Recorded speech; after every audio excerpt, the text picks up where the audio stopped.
If you are here, let us know that you are in. If you are here, let us know that you are in.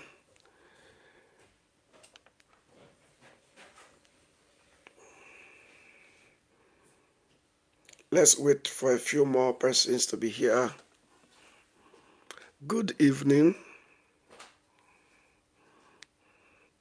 If you are in, let us know you are in. Kindly drop a comment.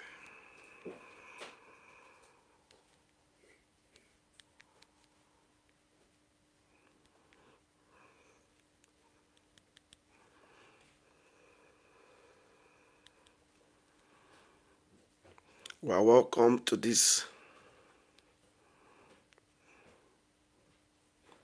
great seminar.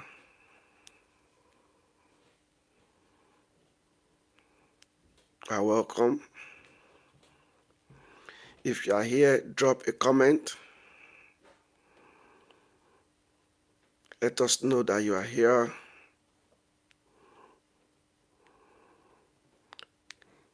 Let's just wait a bit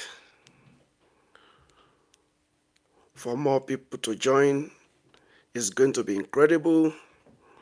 We'll be looking at models of parenting.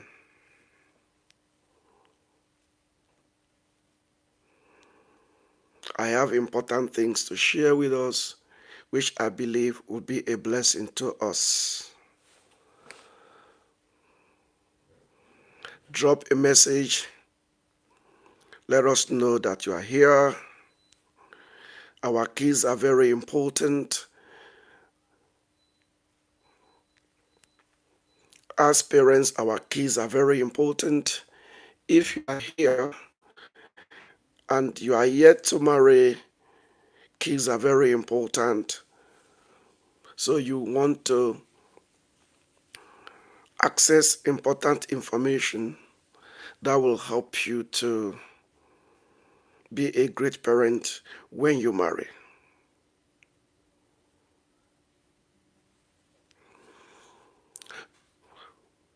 Yes, I can see some of us dropping comments. Thank you. Let us know where you are watching from. Thank you for joining. You are going to have value tonight. You're going to have value tonight. We are going to be sharing things that will be rich. We are going to be sharing things that are very useful. Things that we will continue to apply, not just briefly, but for a long, long time. You are welcome. You are welcome. Let us know where you are watching from. Let us know where you are watching from.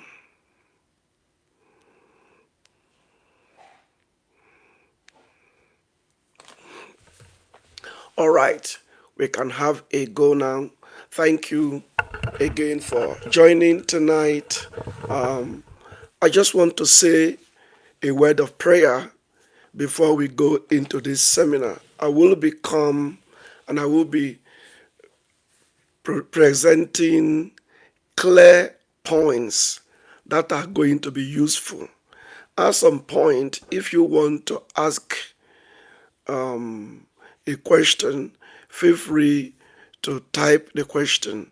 You can also text the question to 074 290 15978. You can also text the question to 074 290 15978. Holy Father, thank you for this moment. Parents are here, and possibly future parents are here. We are bringing out this time in order to learn. We want to know about parenting models. I pray that this seminar tonight will be a great blessing to every parent. Father, I pray that they will have the tools to parent well. We are in the last days, we are in perilous time, and parents need to be effective. Have your way, Lord. Take the glory in Jesus' name. We are welcome. Parenting models. The first model I want to look at is inclusive parenting. Inclusive parenting. Inclusive parenting is a type of parenting where a child is carried along. Inclusive parenting is a type of parenting that the voice of a child counts. I want to read from Job chapter 1, verse 5. Job chapter 1, verse 5. And it was so when the days of their feasting were gone about, that Job sent and sanctified them and rose up early in the morning and offered burnt offerings according to the number of them all. For Job said, "It may be that my sons have sinned and cursed God in their hearts." Thus did Job continually. Here we see that after Job's children have had their feast, maybe in their birthdays, wherever, Job was a wealthy man. Job could afford that. The children will have their feast. Job will call them after that and cleanse them.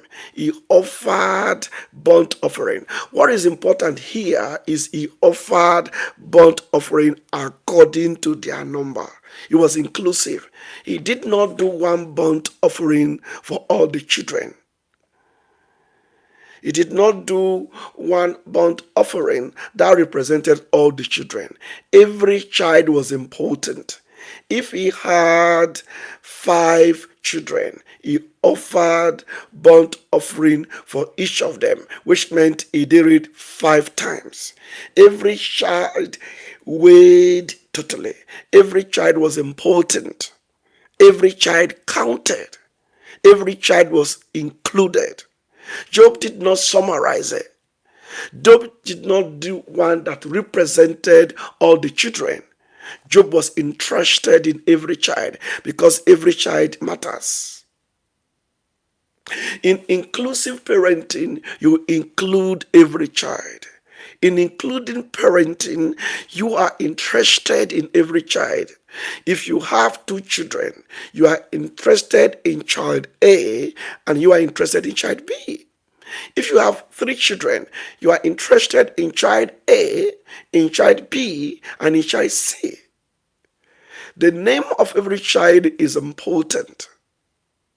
The place of every child is important. That is inclusive parenting. That is what Job did.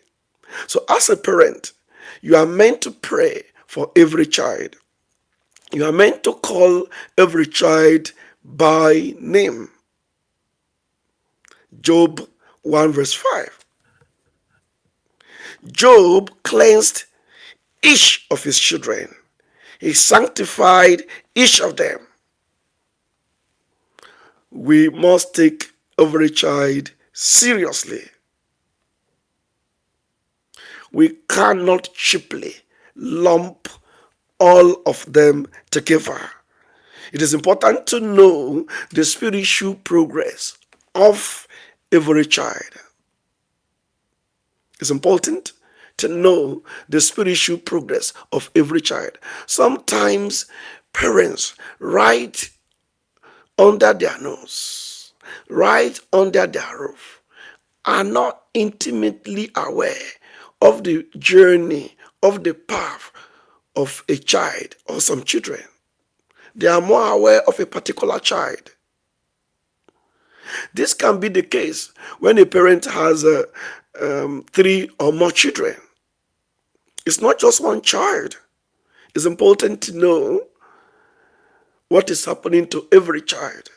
The spiritual progress of every child is important. The academic progress of every child is important. The social progress of every child is important.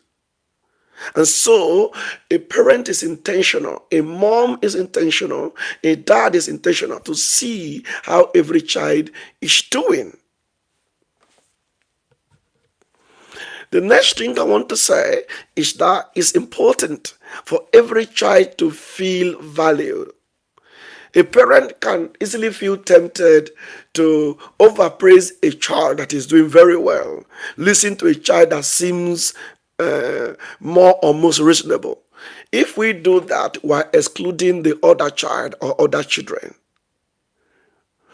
While when a particular child does something good, they should be openly appreciated. But that shouldn't happen at the detriment of another child or other children. Every child should be valued. A parent is not allowed to tell his children that, this one is the most intelligent. This one is the most spiritual. This one is the most purposeful. If you do that, the rest children will not be happy, and you are unintentionally discouraging them, and they may grow up with rejection. You don't want to be the starter. You are a parent. You are meant to be their strongest support system. This must work for every child. So it's important that every child feels valued, that every child knows that they are worth something. Every child must be loved and covered. Sometimes you see parents declaring open affection for a particular child, and for the other child, they are not keen. We must correct these unintentional mistakes. In some cultures, the first children are highly celebrated.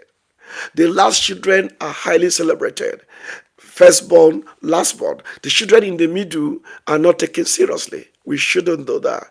Let me tell you, you don't know any of the children that's going to turn out the greatest.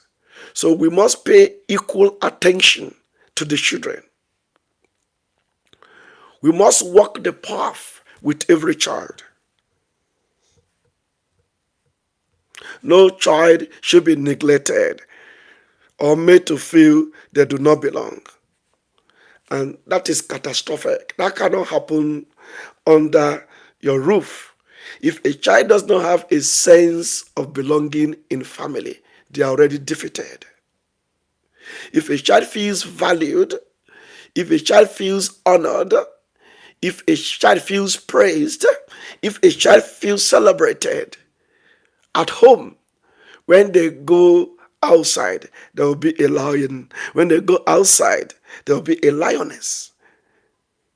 The child will be an eagle. So you need to be aware of this. You need to be sensitive to the feelings of every child. The family is a community. The family is a mini society. What happens may create a template for a child on how to function in life. A child ignored, a child shut down, a child treated as if they are silly, they are not intelligent, they don't make sense. That might become their template for life. If you are hearing me and you are here, I'd like you to type yes. You are hearing me live. You are connected live and you are hearing me. Type yes.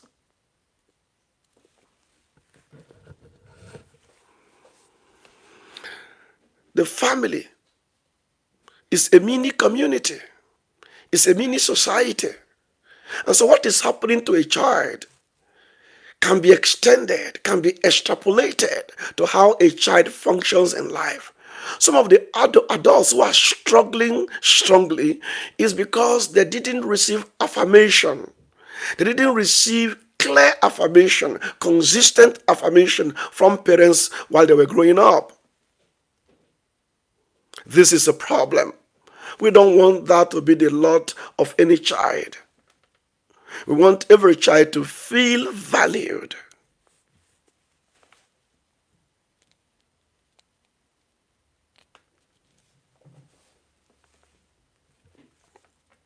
This is why in church, a pastor must yield to God to allow him or her to reconstruct the realities of children that come. Children come from different homes, some of them from abused homes, some of them from Christian homes, and the parents may not be that knowledgeable. So we need to reconstruct the realities of children. They need to know that they're important. They need to know that they are valued. They need to know that their voices count. Sometimes when you see children in church, in teenagers session, or even in kids session, some children feel subdued. Some children just are emotionally detached because they are not used to being celebrated. They are not used to being treated as special, as great. And pastors and children teachers, youth teachers must pay attention to support every child, for every child to feel that they are important. You as a parent must know that. It's a failure of parenting if your child is growing up thinking that they don't have much value. Everybody has a great value. Everyone has something to bring on the table. Every child has a great asset to put on the table, and it's from childhood that we begin to teach them this. One of the places to practice this is in family devotion. Do not just hear the opinion of one child. The opinion of every child is important. I want you to share this. Children are important. It's a privilege to be a parent. You are a resource person to your children. Every child needs to be included. Inclusive parenting is what you want. Every child should contribute. When it's time for contribution, your child does not need to make the greatest sense before they are celebrated. Don't tell a child, hey, what you say does not make sense. And then child B, yeah, you got it. No, don't do that. You need to be sensitive. You need to be inclusive. Everyone should be heard. Everyone should be celebrated. We should be inclusive. And so if you are here and you have children, begin to practice that on them. If you are here and you are yet to have children, just like those who have children, take notes. God will help you to be an effective parent. The next module on parenting we're going to look at is linear parenting. We've just looked at inclusive parenting, including every child in decision making, in praises, in support, co-creating realities with every child, praying for every child, calling every child by name before God, not lumping all the children together all of the time. Being intentional in ensuring every child counts, every child is important. Feel free to share this.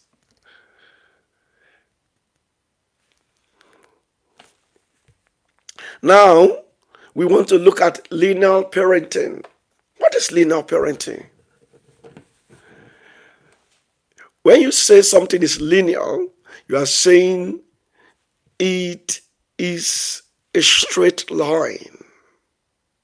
When you say something is linear, you are saying it is simplistic.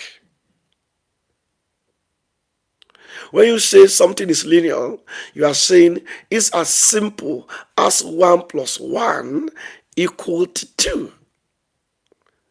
What then is linear parenting? Linear parenting focuses on the child,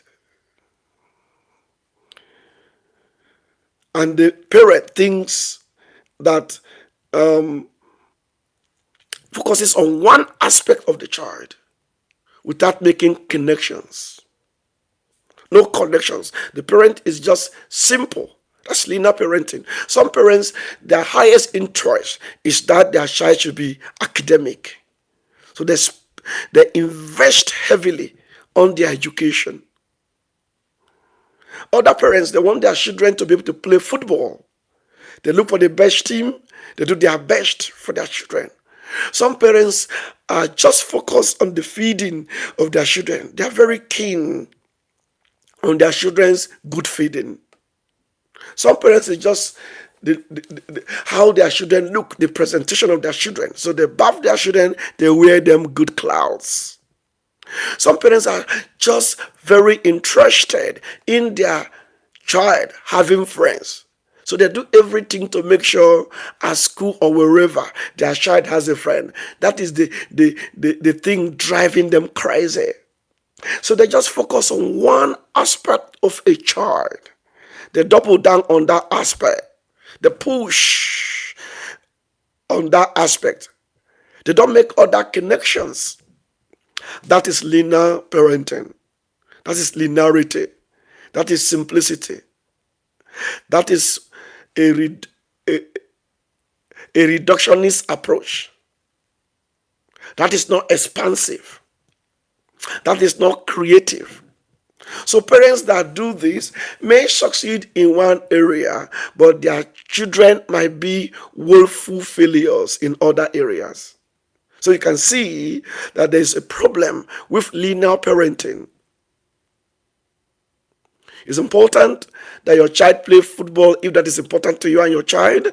It's important that your child feels well. Every child should be well looked after. It's important that your child dresses well. It's important that your child, has a social network, has a community outside home, maybe a friend. But you, as a godly parent, must be careful about the kind of friend that your child has. If another child is coming from a polluted home, from a corrupt home, they will spread some of that influence to your child. So you must be careful about that. You should be interested in the holistic well-being of your child. You should be interested in their spiritual, social, emotional, physical, academic, and all aspects of the well-being of a child. As a Christian parent, you don't want the case that your child is doing well in one area but does not know God. You know that life is beyond here. You know a child has no real future without Jesus. So as a Christian parent, you're very interested in godly values. You want them to know Christ. You teach them the word. You teach them how to pray. So you parent them on spirituality. You do spiritual parenting. Some parents are weak on spiritual parenting. Part of the reason is because they are weak spiritually themselves. You cannot give what you don't have. But if you're watching me tonight, you don't want that to be your lot. You want to wake up. You want to grow in your faith. You have more than one reason to do so now. You want to do so for self. You want to do so because of your child. You want to be able to teach your children the word of God. You see, we have what we call Victory Compass, which is a daily devotional. You can start from there. You can use it. Daily in your family devotion, you can pick a topic and you, your spouse, and your children can study that. Children need a guide. Children need a structure. And you may want to use an existing resource like the Victory Compass, our daily devotional, to support your child. If you're watching and you don't have access to that, drop your message and we'll find out, we'll see how we might be able to send one to you. So the spiritual life of your child is important. that aspect will control the remaining aspects of your child's life. But I also want to say that what you want is not just spiritual growth. You want your child to have academic growth. You want your child to have social growth, social intelligence. They need to know how to relate with people. They need to know how to set boundaries and things like that. They need to know parts of their bodies that are private to them and they don't want it violated by a mate or by an adult. Social intelligence. You need to teach your child social intelligence. Some people grow up as adults and they don't even have social intelligence. They don't know how to draw boundary. When they are trying to draw boundary, it's awkward to themselves. That is wrong. That's error. But from childhood, you know, this is my private parts. Nobody touches it. Nobody touches my breast. Nobody touches this place, that place. So there's social intelligence. Nobody bumps into me. So it's important to teach your child social intelligence. Did you know that from a young age, it's important to teach your child financial intelligence? If you explain to your child how money is produced, how money is utilized, how money is multiplied, when your child grows, they are not likely to struggle with poverty. So teaching your child financial intelligence is important. Again, to teach your child financial intelligence, you need, as a parent, to be financially intelligent. That is why the growth of a parent becomes a gain to a child. It becomes growth for a child. So if you grow spiritually, it will positively affect your child. Your child will feed on that. If you fear God, if you live holy, if you speak truth and you're not a liar, if you're morally upright, your child will feed on that. If you believe in wealth creation, your child will feed on that. If you believe in hard work. But don't just wait for your child to pick these things up. Teach them. Teach your child emotional intelligence. Your child might have a question for you when you are busy. They should learn to be patient and wait for when you are calm and they could ask you. When a sibling is not happy, the other sibling should know how to behave. They should not worsen the situation. Emotional intelligence. They should know their own feeling and the feeling of other people and know how to navigate strategically.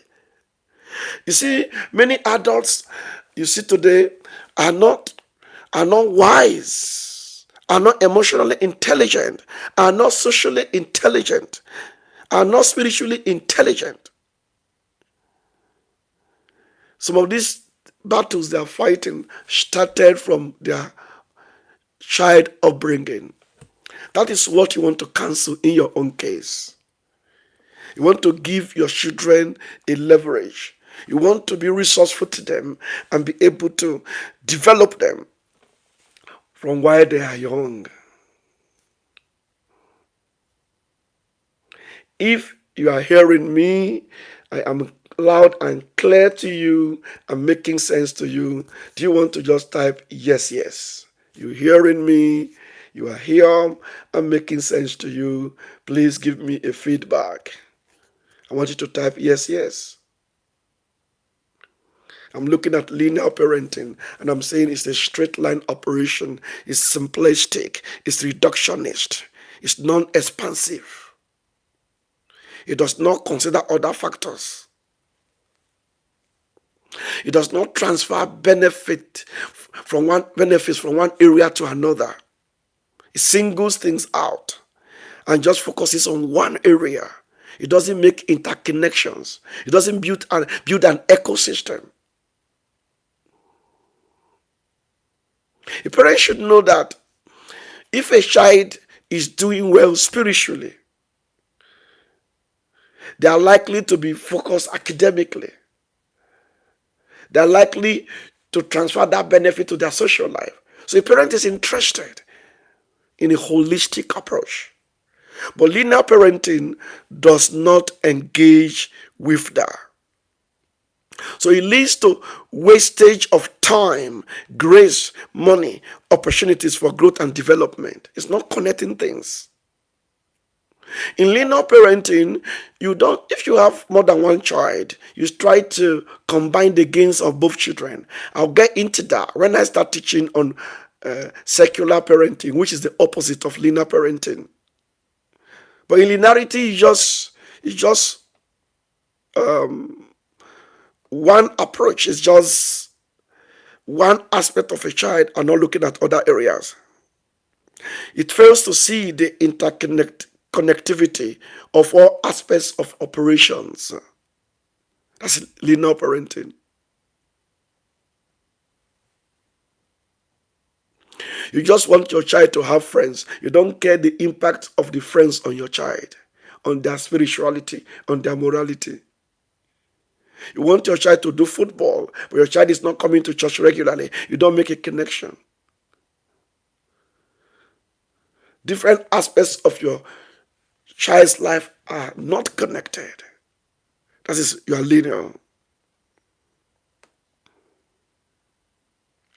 In linear parenting, parents treat every child as different and independent of the other. While every child is different, in fact, during my explanation on inclusive parenting, I say every child is important. But you don't do that in a way that you don't connect children. There must be connection. There must be ecosystem. There must be sibling web. You have spider web. There must be sibling web. There must be a web. We have www. 3 W's. We are web connected. You are connected to me now because we are connected through internet. There must be internet of siblings. There must be connection. You don't just say this child is different from another one. What this child does not affect the other one or the gain of this child. No, I'll get into that in secular parenting, and I'll get into that in a moment.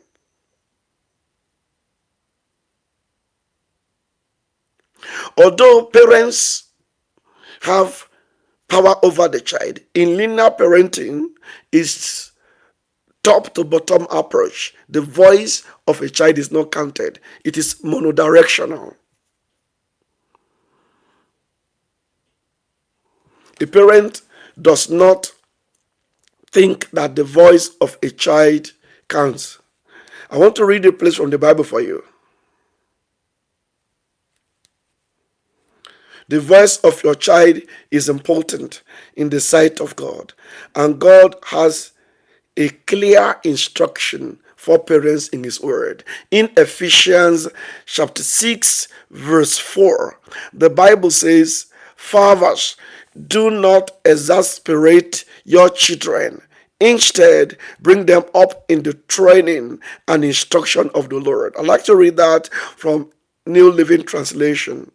Ephesians 6, verse 4. "Fathers, do not provoke your children to anger by the way you treat them. Rather, bring them up with the discipline and instruction that comes from the Lord." Some parents, they culturally shut down their children. "I'm your mom. Keep quiet." No, if you say that all of the time, you are destroying that child. You are making them feel their feelings are not important. Their voice are not important. Even though we are their parents and we have a God-given authority over them, we don't want to bully our children, do we? We don't want to really bully them. Yes, we can discipline them, we can rebuke them, and that is not bullying. But you don't want for nothing your child cannot speak. You don't even know what's in the mind of your child. By your own civilization, your child cannot say anything useful. No, you didn't give birth to a dummy. You didn't give birth to a brainless entity. That's not how it works. You can exasperate your child. You can provoke your child. And so why your child must not take the position of a leader, why your child must not be at the driver's seat on how they grow up. You can't leave your child to themselves. You are wiser. You are more exposed. Come on. But you still need to listen to your child. You don't need to provoke your child for nothing. Some people even embarrass their children in the public. They don't care. This might seem culturally acceptable in some settings, but this is wrong. Listen to your child. If they have a point, accept it. I want to say that when you mistakenly treat your child in a certain way, and you realize it's not a sign of weakness as a parent to tell your child you are sorry. When you tell your child you are sorry, it makes your child feel you have their best interest at heart. You are not mean to them. You love them and you are humble. It makes your child feel you are godly. So we must decolonize ourselves from certain cultural beliefs, practices, observations that are not compatible with the Word of God and ultimately not compatible with wisdom. And that is the problem with linear parenting, top-bottom approach, all the time. The child not listening to. If the child is angry in a reasonable way, the dad does not care. The mom does not care. I'm your dad. You must listen to me. I listen to my own parents. Yes, your child must obey you. Your child should not be disobedient. But don't do things in a way that exasperate, in a way that angers your child. Don't frustrate your child. Don't use poor parenting skills thinking you are right. You cannot be checked. It's just your child. No. Your child deserves love. Your child deserves sometimes a space of their own in a good way. So, you don't want linearity. You don't want being monodirectional. I want somebody to type monodirectional, if you're hearing me. Monodirectional. That is what we're kicking against. Sometimes you can listen to your child. Sometimes the advice of your child might make a big difference to you.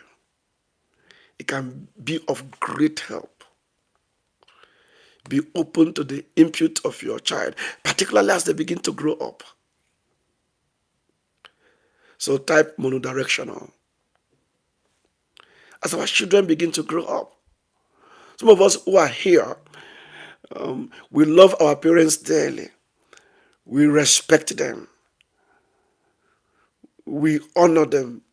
But if they could listen to us in certain areas, why they are still the leaders, things will be better.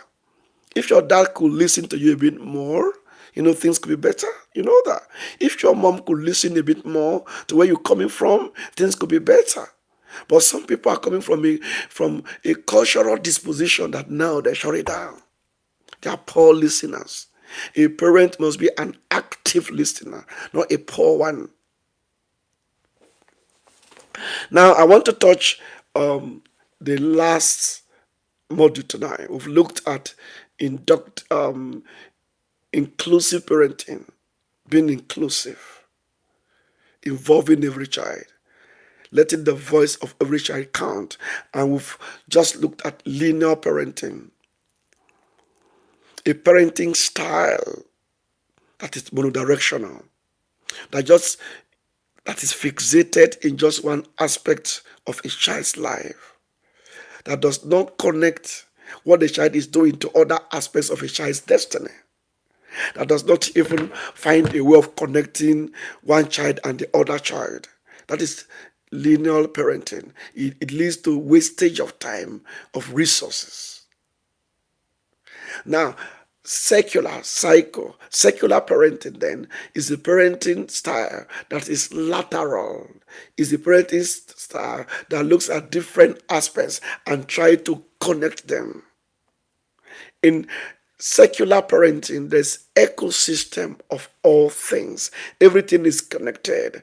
The parent looks at the big picture. The parent is looking at the spiritual health of a child, the physical health of a child, the emotional health of a child. the social health of a child, the financial health of a child. And the parent knows that they all work together as forces to bring out the best for a child. That is secular, secular. Things are connected. So they work together seamlessly. They work together smoothly. The parent takes a broad view of things. The parent is not naive. The parent knows that the friendship a child keeps is able to affect other aspects of their lives. The parent knows that if a child establishes right boundaries, a child has strong morality, they'll be able to be chaste and marry well. The parents knows that if a child is humble and polite, they'll make a good wife, they'll make a good husband. The parent is broad in approach. The great parents can project what will happen in the next 10 years, in the next 15 years, in the next 30 years, in the lifetime of a child. So the parent does not leave any stone unturned. And the parents see everything as connected. The parents look at the dressing of a child as connected to who they will become. So the parents discourage a child from nudity, from careless dressing, particularly when they begin to wear clothes for themselves. They are becoming teenagers and they may just want to be funky. They are seeing things on TikTok, they are seeing things on Instagram. When they go to their school, they see how friends are dressed. So the parent, in a nice way, have a constructive conversation with his child, with his son and his daughter, and they say, you are not like this. And he's so deep intellectually, he's so deep in wisdom that it may make a sense for the child. And if the child does not really want it to make a sense to them, the parent may put his feet on ground and say, no, in this house, this is how I want it. That's secular parenting. Everything is important. Everything is on the table. In secular parenting, the parent knows that if I support the firstborn to learn mathematics, it's expected that the firstborn will teach the younger child mathematics. So there's gain. If a child learns the skill, then the entire children have learned that skill in essence. That is secular parenting. You are making connection, making connection. In secular parenting, the parent knows that if a child is gifted in one area, another child is gifted in another area, a third child in a different area, these are combinable for mutual benefits, for holistic impact. It's about creating a web, creating an ecosystem. That is the type of parenting that you want. You don't want the linear one. You want the secular one. You want a type of parenting that all aspects of the health of a child is important. Their spiritual health is important. Their physical health is important. Their mental health is important. Their emotional health is important. Their psychological health is important. Their spiritual health is important. That's what you want. You're looking at everything. And then you have your priority. You have your scale of preference. You want them to know God first. So that knowledge of Jesus drives you. So no matter your child is intelligent, if they don't fear God, if they are not interested in the Bible, then you know there's going to be a problem in the future. I guess it was Abraham Lincoln that said, education without the knowledge of God brings human beings who are demons. Because they are now empowered and they can push their wrong beliefs, their evil, their imagination that may not rhyme with the purpose of God. So you don't just excited because your child is doing well in the class. Does your child know Jesus? Does your child pray? So that is where secular parenting is important. In secular parenting, the gain a child has made in the family needs to be connected to another child. In secular parenting, you look at your children as a team. It's like the football team. So every player is important, and every player, has a role to support the other player, and the family can win together. So in secular parenting, for example, if there is a clothes, if there are shoes that a child has used, you can keep them safe and let another child use, as the case might be. And also depending on your finances. You may not have the luxury to easily throw things away. That is secular parenting. So you encourage integration, integrative approach. You let your children come together. They eat together. They share together. They learn together. They grow together. So you don't waste time, you don't waste money, and you don't waste other resources. So parents do leverage on older kids to support the younger ones. You see the case where older kids go to pick younger ones from school and things like that.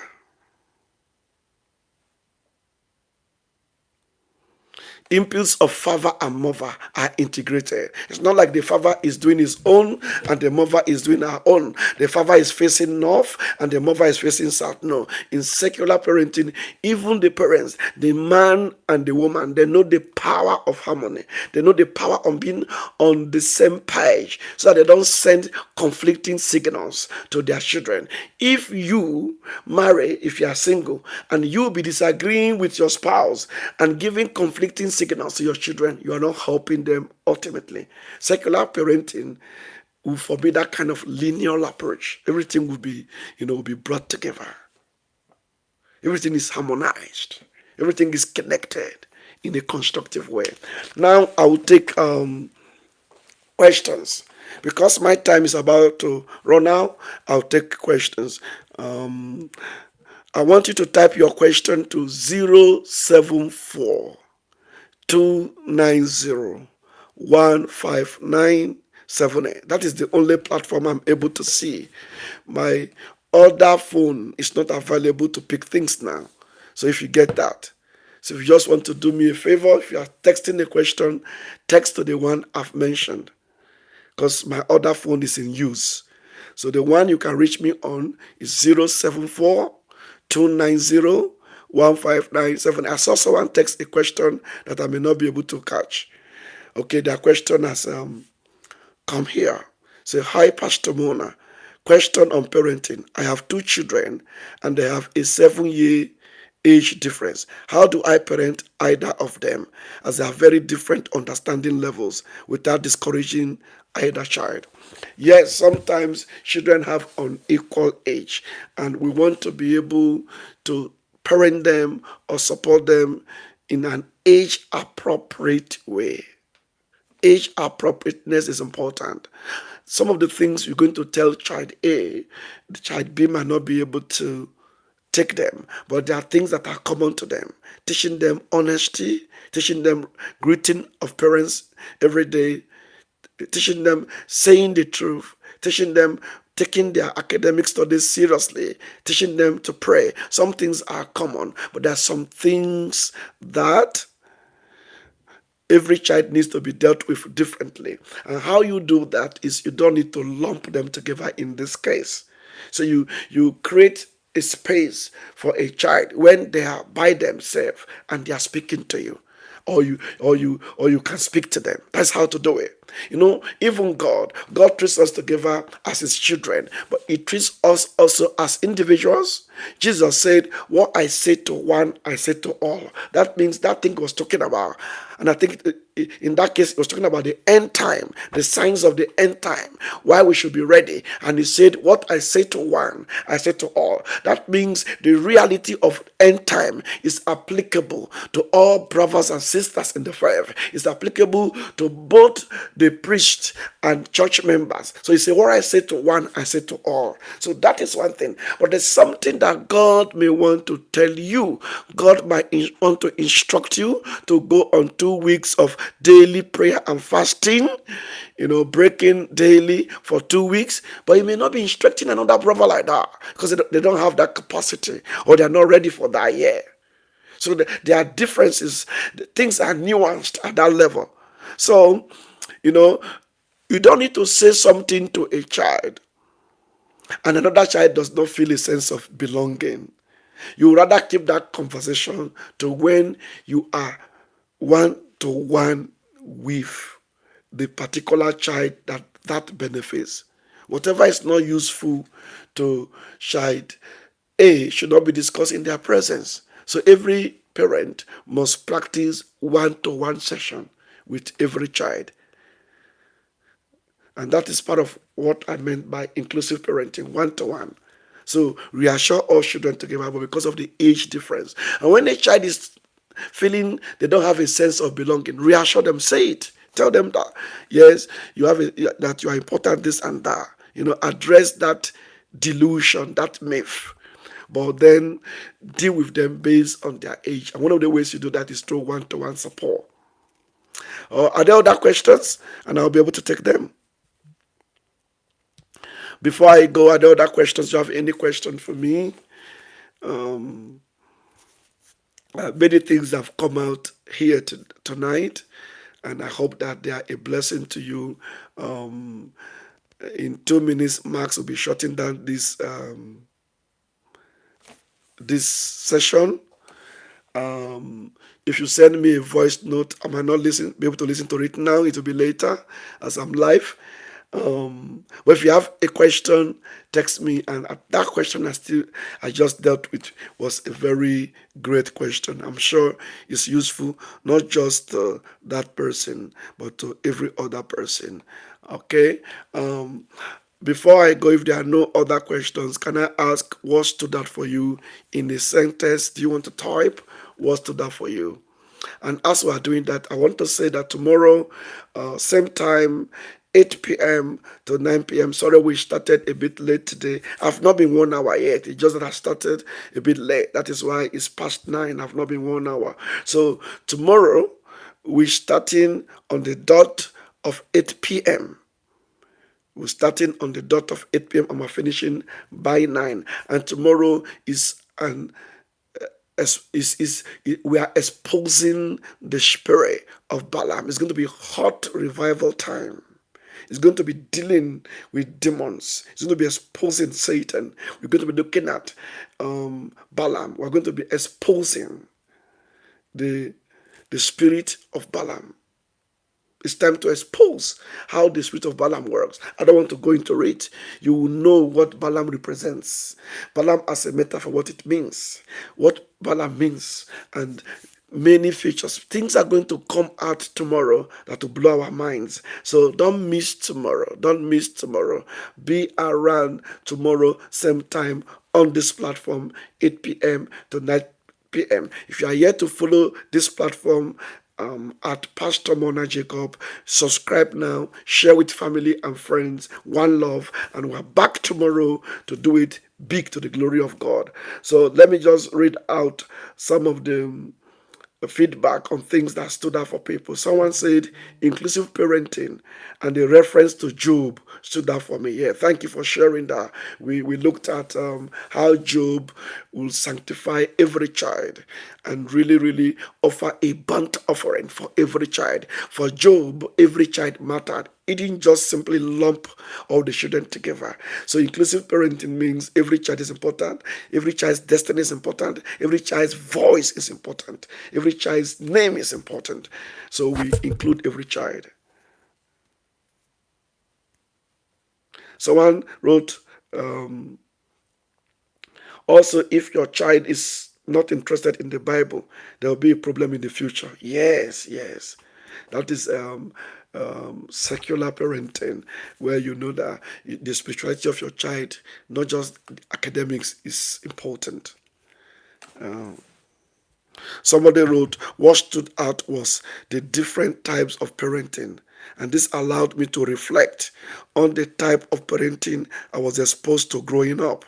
This answers some challenges I have to overcome as an adult. Thank you for sharing that. Yeah, and we're hoping that going forward, now parents or would-be parents will now look at the different types of parenting. We don't want linear one. We want something inclusive, something secular. Yeah, I think those for now are the major feedback. And again, thank you to everybody. Have a very blessed evening. Bye. I'll see you tomorrow. Bye.